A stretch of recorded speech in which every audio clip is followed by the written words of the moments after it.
here to celebrate the grand opening of the Landis Bikeway, which is the third SANDAG Bikeway to be completed this year, marking a grand total of 11 miles of new bikeways SANDAG has opened this year alone. That's an awesome achievement. It takes a huge effort to transform the way a region moves.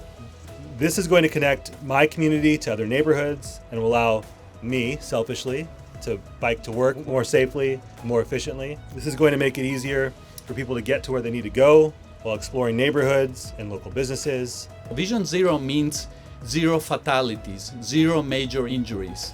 And unfortunately, bikes and pets are our most vulnerable users out on the roads.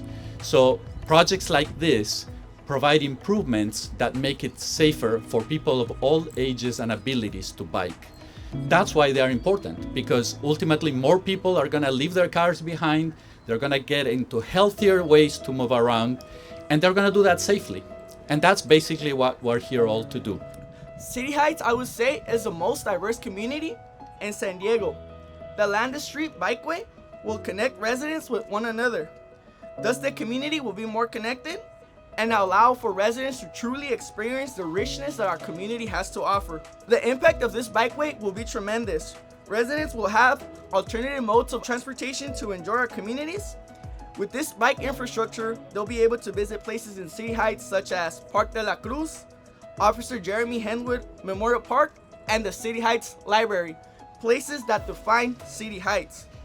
No fue fácil, fue reunión tras reunión, reuniones con SANDAG, pero hoy estoy así como contenta, feliz, porque después de tantos años ya tenemos una inauguración, eso me pone feliz. Digamos que yo no lo voy a disfrutar, pero los jóvenes, nietos, bisnietos lo van a disfrutar, todos los corredores. 1, 2, cut.